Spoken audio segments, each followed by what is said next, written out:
గౌరవనీయులు అప్పటి ముఖ్యమంత్రి నందమూరి తారక రామారావు గారు 1989లో స్టాఫ్ రిటైర్మెంట్ బెనిఫిట్ స్కీమ్ను ఏపీఎస్ఆర్టీసీలో ఆర్టీసీ ఉద్యోగుల సంక్షేమం కొరకు నేషనల్ మజ్దూర్ యూనియన్తో ఒప్పందం కుదుర్చుకొని మరి ఆ రోజు ప్రవేశపెట్టడం జరిగింది. 1989 నుంచి 2019 వరకు రిటైర్డ్ అయినటువంటి ఏపీఎస్ఆర్టీసీ ఉద్యోగులకు రిటైర్డ్ అయిన తర్వాత నెలకు మరి ఎంతో కొంత పెన్షన్ ఇస్తూ వచ్చారు. చివరిగా 3200 పెన్షన్ సౌకర్యం కూడా ఇచ్చి వచ్చారు. కానీ ప్రభుత్వం విలీనమైన తర్వాత మరి ఎస్ఆర్బీఎస్ పెన్షన్ అనేది రద్దు చేశారు. మేమైతే ఏపీపీటీడీ ఉద్యోగులుగా మారిన తర్వాత మేమైతే ప్రభుత్వ ఉద్యోగులుగా మారినామని సంతోషం వ్యక్తం చేసినాం. కానీ మాకైతే మాత్రము తీవ్ర నిరాశ అయితే కలిగింది. దానికి కారణం ఏమంటే ఓపీఎస్ ఏదైతే ఓల్డ్ పెన్షన్ స్కీము అంటే 2005 ముందు ఇది ఉద్యోగులు చేరినలకు ఏదైతే ఇస్తారో ఆ పెన్షన్ మాకు కూడా మేమంతా 87, 88, 89లో అపాయింట్ అయిన ఉద్యోగులమే. మాకు కూడా దాదాపు 30 సంవత్సరాల సర్వీస్ ఉంది. మరి మాకు ఓల్డ్ పెన్షన్ స్కీమ్ యొక్క సౌకర్యం కల్పించకపోగా ఈ ఉండేటువంటి ఎస్ఆర్బీఎస్ను కూడా రద్దు చేయడం అనేది తీవ్ర ఇబ్బందికరంగా కలిగిందనమాట. ఇప్పటికే ఆర్టీసీలో రిటైర్డ్ అయిన ఉద్యోగులకు మరి 2019 వరకు అనుభవిస్తున్నారు. మరి మాకైతే 1/1/20 తర్వాత మరి 10,000 చేసిన వాళ్ళకు రావడం లే. వాళ్ళు చేసుకున్న అదృష్టమేమి, మేము చేసుకున్న పాపమేమని చూసి కూడా ఈ సందర్భంగా ఆర్టీసీ యాజమాన్యాన్ని కోరుతున్నాం. ముఖ్యంగా మేము ఒకటే కోరుతున్నాం అనమాట. మాకు ఓపీఎస్ పెన్షన్ లేదు.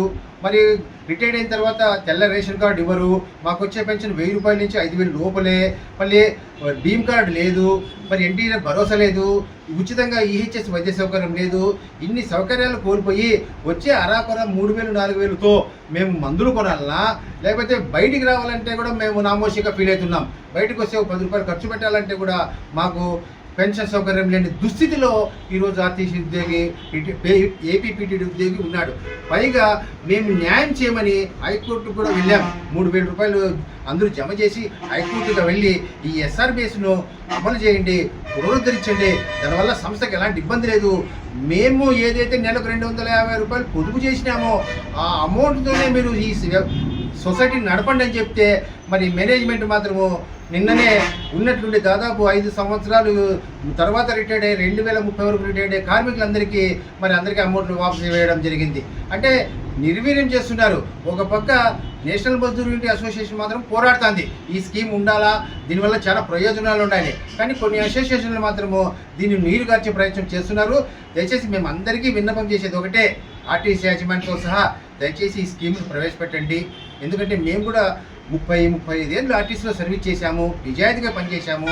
మాకు కూడా రిటైర్డ్ అయిన తర్వాత ఈపీఎస్ 95 స్కీమ్ ద్వారా ఒక 4,000, 2,000, 3,000 వస్తే దీనికి అదనంగా 3,200 వస్తే మేము మందులు తీసుకుంటాము, లేదా కుటుంబాన్ని పోషిస్తాము.